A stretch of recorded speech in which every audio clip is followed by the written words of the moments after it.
జంబానీ లాంటి లైఫ్ ఇస్తే అద్భుతమైన కాలేజ్ కట్టి 25% ఫ్రీ ఎడ్యుకేషన్. కొన్ని సంవత్సరాల పాటు సినిమాలకు దూరంగా ఉన్న మంచు మనోజ్ భైరవన్ సినిమాతో రీ ఎంట్రీ ఇచ్చిన తర్వాత మళ్లీ కెరియర్లో ఫుల్ జోష్తో దూసుకెళ్తున్నారు. గత ఏడాది ఆయన కుటుంబంలో జరిగిన వివాదాలు, వ్యక్తిగత సమస్యలు కూడా ప్రేక్షకుల్లో మనోజ్పై సానుభూతిని పెంచాయి.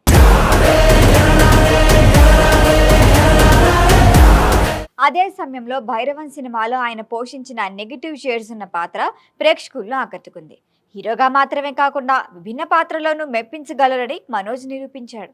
ఆ తర్వాత తేజ సజ్జా హీరోగా నటించిన పాన్ ఇండియా హిట్ చిత్రం మిరైలో కూడా మనోజ్ విలన్ పాత్రలో కనిపించాడు. ఈ సినిమా ఘన విజయం సాధించడంతో మనోజ్కు ఇండస్ట్రీలో కొత్త అవకాశాలు వరుసగా వస్తున్నాయి. ముఖ్యంగా నేటి తరం ప్రేక్షకులకు ఆయన విలన్గా కనెక్ట్ కావడం కెరియర్కు పెద్ద ప్లస్గానే మారింది. ఇప్పటికే డేవిడ్ రెడ్డి అనే చిత్రంలో హీరోగా నటిస్తున్నారు మనోజ్.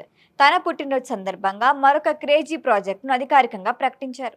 ఈ కొత్త చిత్రానికి వడ్డీ కాసుల వాడు అనే ఆసక్తికరమైన టైటిల్ను పెట్టారు. కామెడీ ఎంటర్టైనర్గా తెరకెక్కుతున్న ఈ చిత్రానికి సంబంధించిన గ్లిమ్స్ వీడియోను మనోజ్ తనదైన స్టైల్లో విడుదల చేసి అభిమానులను అలరించాడు.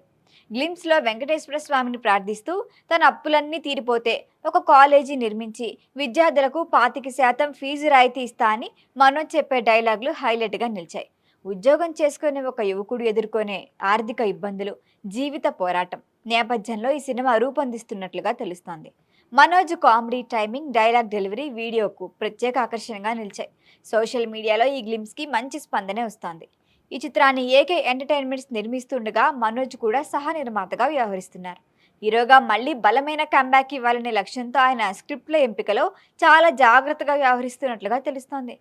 ఇక మరొక వైపు నందమూరి బాలకృష్ణ, గోపీచంద్ మలినేని కాంబినేషన్లో తెరకెక్కుతున్న భారీ యాక్షన్ సినిమాలో కూడా మనోజ్ కీలక పాత్ర పోషిస్తున్నారు.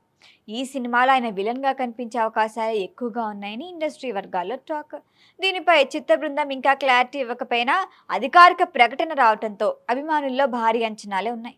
మొత్తానికి హీరోగా, విలన్గా రెండు వైపుల అవకాశాలు అందిపుచ్చుకుంటూ మంచు మనోజ్ తన సెకండ్ ఇన్నింగ్స్ని బలంగా ప్లాన్ చేసుకుంటున్నారనే చెప్పాలి.